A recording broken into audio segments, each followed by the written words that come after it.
And welcome viewers to the Daily Space Weather video.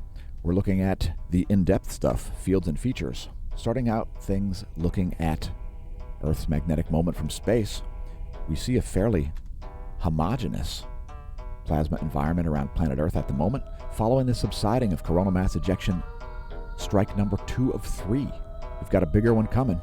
We'll tell you a little more about that momentarily. So here's the last 4 hours of Earth's magnetic moment from space. We're seeing a ramping down here of the magnetohydrodynamic pressure in the earthly environment. We are expecting a more major coronal mass ejection strike tomorrow around midday or perhaps late day, depending on if you're looking at NASA or NOAA's forecasts respectively. Anyway, things calming down here following geomagnetic storm conditions. Here's Earth's magnetic moment from the ground. Ground magnetic perturbations, geospace delta B changes to Earth's B field, the field that goes through the magnet being the Earth. We'll also look at additional magnetic data like sunspots, coronal holes, and the heliospheric current sheet. So again, things calming down. We expect a lot of auroras to have shown up and stuff. Make sure you watch us on Twitter. Here's the GOES magnetometer over the past 3 days, and we can expect some big spikes in this when a rather significant coronal mass ejection strike occurs tomorrow, Sunday, March 13th, around midday Universal Time would be my guess for the arrival of that. And we've been doing space weather videos on Twitch, so if you weren't aware, we've been putting up our standard 3 daily space weather videos. We're only putting one on YouTube recently, and it all has to do with algorithmic insanity and so forth. So make sure you follow us on Twitch. If you're only viewing the videos on YouTube, you're probably missing a couple videos per day. And make sure you follow us on Twitter, because we're putting up exclusive shares that you won't be able to see anyplace else. Shout out to Tamitha Scove. Let us know when you're coming on the channel. Also, I would like to make a brief comment about our most recent live stream, at least our most recent YouTube live stream. The title was, and still is, OMG, we're all going to die. That's a catch-all, folks, because it's the truth. Anyway, the point is, we're not going to die from the CME. Western nations are very unlikely to even see a thing like a power outage, although mid-latitudes might see the aurora. So that's what we're stoked about. So this stuff is largely harmless, folks. It's very unlikely to produce any sort of major damage, especially in first world nations' power grids. So make sure you press like and subscribe. And don't deal with the alarmism, because that title is a comment on the environment of YouTube, because there's a lot of nonsense, fraud, and propaganda promoted on the platform. Take a look at some solar imagery here before we move into some more detailed features. Here's our favorite wavelength. It's 171 angstroms. There was an M-class flare, the 9th largest flare of solar cycle 25. Yet another reason to watch our Twitch channel. We put up some incredible content at twitch.tv/smashamash just before recording this video. Sunspots have been mostly stable here over the past 24 hours. And let's look at the heliospheric current sheet. Earth remains in a South Pole current sheet. You can see that here shown in red. The green area is a North Pole current sheet. And we can expect Earth to remain in a South Pole current sheet here for the, at least the near future. We'll probably make another video before we end up in a North Pole current sheet. Here is the line of sight view. Solar magnetogram there showing quite a lot of activity. Solar cycle 25 panning out to be perhaps a grand solar maximum. Let us know in the comments if you think solar cycle 25 will be a grand solar maximum. And shout out to Scott McIntosh. We'll be talking to Scott about Terminator events, since there have been quite a few comments about Terminator events. Here's the coronal hole plot. This shows the solar B field. And you can see lots of transequatorial coronal holes here of both polarities. The red ones are South Pole, green ones are North Pole. The blue lines are the sun's B field lines, the field that goes through the magnet, in which case this magnet is the sun. El Sol, aka Helios, the closest star, the local yellow dwarf. Here's one of the better wavelengths to view coronal holes from the SDO. This is 193 angstroms, one of the many ionized iron species, followed by the SDO. Not super well defined are those coronal holes. Let's move into sunspots next.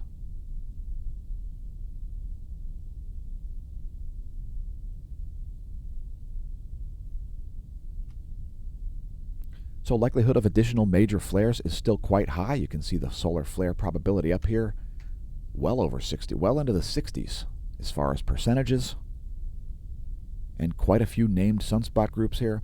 The latest two are just alpha class sunspots. So these ones, which will be known as 2967 and 2968, they'll get names today. Those are just alpha class sunspots. The likelihood of them producing large flares really not there. Although we've got plenty of beta gamma class sunspots, especially sunspot 2965 and 2964, where the M class solar flare originated yesterday. Next we'll show the 1700 angstroms. And again, you can see most of these sunspot groups have remained stable for the past 24 hours, which is the scope of this run. Here's a close-up of the southern hemisphere.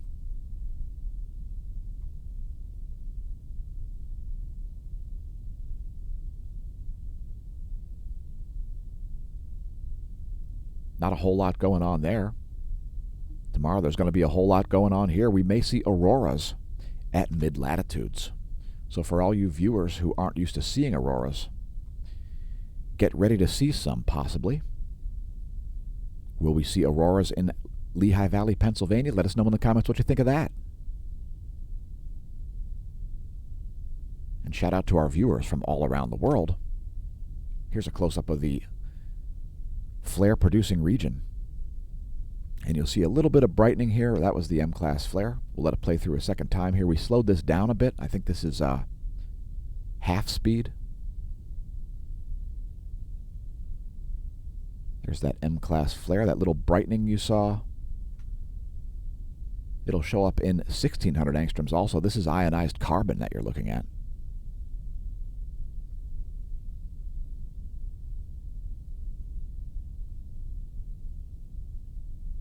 And we can see some lattice-confined fusion happening there right at the surface of the sun. We'll let it play through a second time here. Some pretty spectacular imagery there.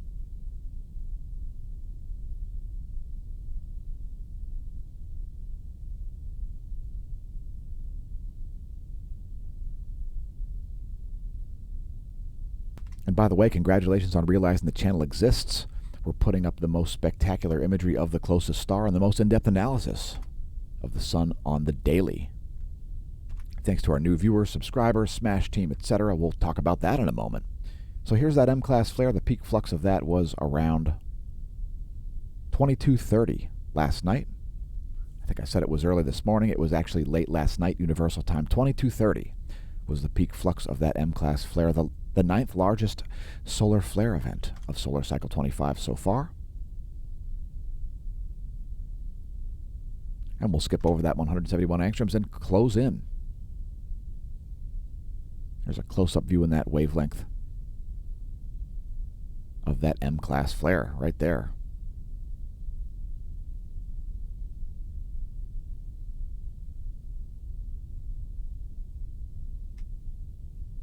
So our proton event is subsiding here as well. That was associated with a long-duration C-class flare. It sent some relativistic particles. And that M-class flare did no such thing, although there is solar plasma headed directly toward Earth from that long-duration C-class event. So we can expect to see a major signal here midday tomorrow on Sunday, March 13th, or perhaps early in the day on Monday, March 14th. There's your real-time solar wind current. Conditions are subsiding following some geomagnetic storm conditions. Now we've dropped below 400 for the solar wind speed at about 390 kilometers a second. Solar wind density quite diffuse here, 2.4 protons per cubic centimeter. We can expect to see this go up to about 50 to 70 protons per cubic centimeter, according to that's the NOAA forecast. So here's our geomagnetic storm. You can see we spent about 6 hours in geomagnetic storm conditions. Here's the previous coronal mass ejection strike. And the next one, we can expect this to be a little bit more extreme. So the general consensus is that we'll see about a KP of 6. Just remember, folks, science isn't a consensus. If you enjoy the content, don't forget to press like and subscribe. Tell your friends and foes about us. Press the share button. And since we're paid just the side of nothing to put the videos on YouTube, consider becoming a member of the Smash team if you prefer to see the content continue to exist, remain publicly visible, and free for all to view. Smashomash.com/Smash team. You can find links below the description and on the homepage at smashomash.com to that. Welcome to the Neo-Renaissance. Did you know we're writing a paper to plausibly explain the solar cycles? Yeah, for real. Now, we don't want the video to be too long. Let's blast through some additional data here. Here is what's going on in the solar system. We'll advance this 1 week. Here's your 1 week solar system forecast. Here's where things will be on the 19th.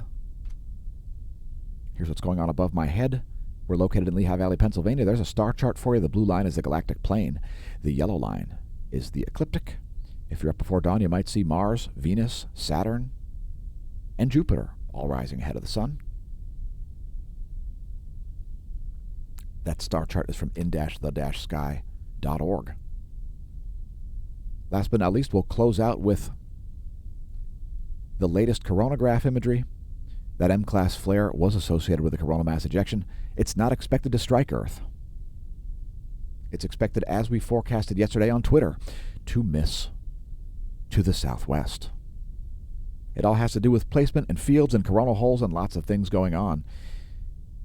Like meteorology forecasting, it's all about understanding the physics and immersion in the data.